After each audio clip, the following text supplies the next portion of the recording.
We're restrained and then we get like freed somehow and like cut it off and meet at this like frame, doing on our makeup and stuff in like a mirrored way. It has the same themes as the girls. I was trying to do it for that thing, the contest, the women's experience. Oh. What you have us saying is real shit, and it's not stuff that comes out ever.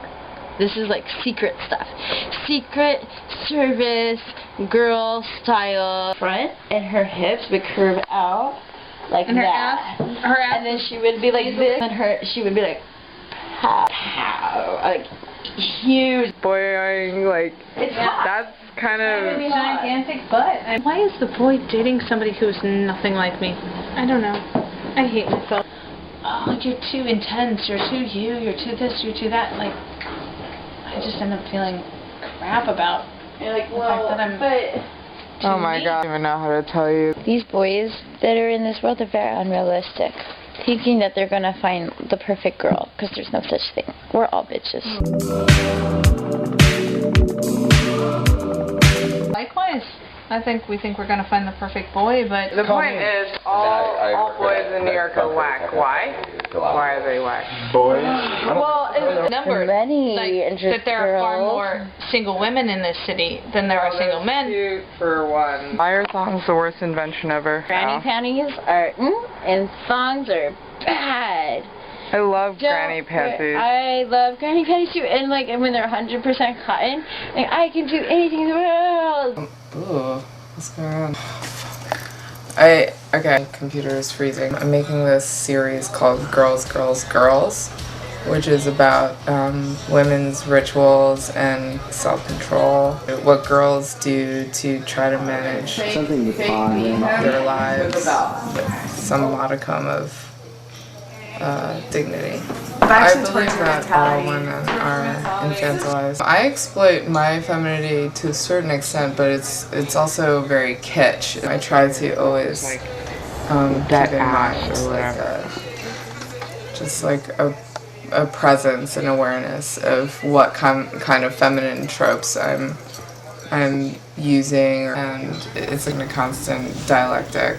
At least provide more of a choice in terms of expressing femininity or our ideas of gender, or like making it more fluid. Just being able to talk about it or to have some kind of visual representation of that is important to me.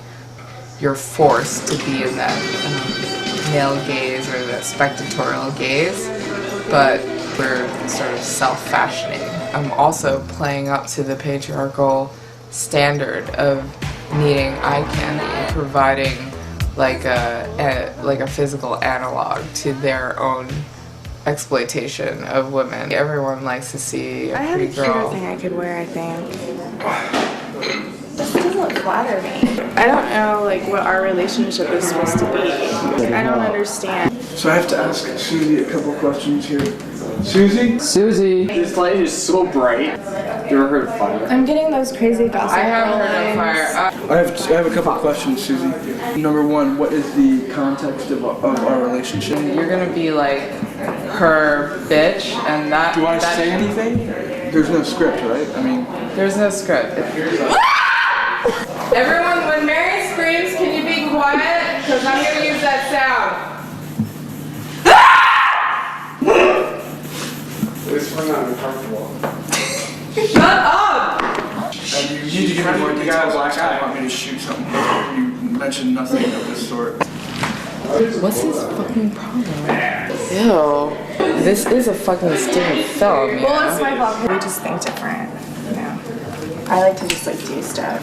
I'm actually all about just like talking about it and not doing it. Just exposition. This is a Christopher Guest movie though. Yeah. He is filming us for a TV show that doesn't It feels like more of a exist. John Warner. Because it's, I mean, I figured domination, the pants would be off. Okay. It's domination, but it's not like sexual.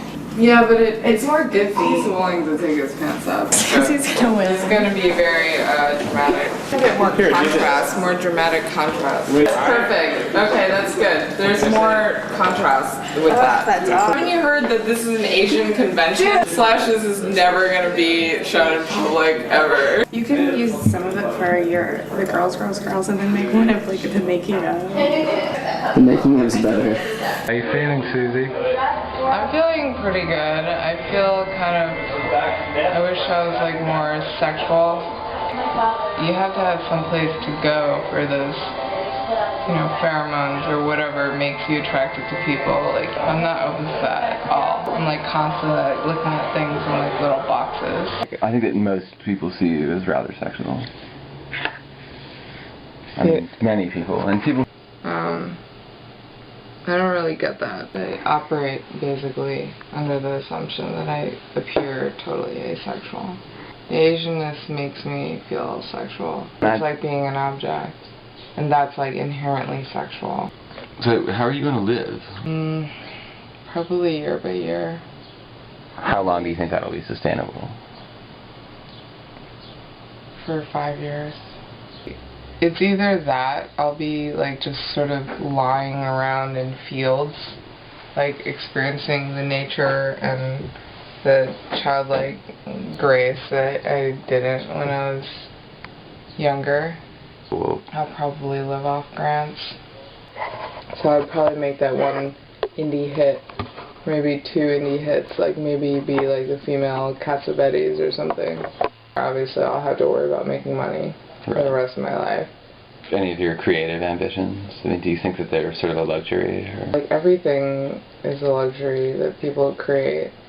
And everything is shoddy and like personal and human. Maybe somebody might feel like moved in some way. That's why everything in my life is just like a constant project. Like, do you ever feel like you're on film anyways?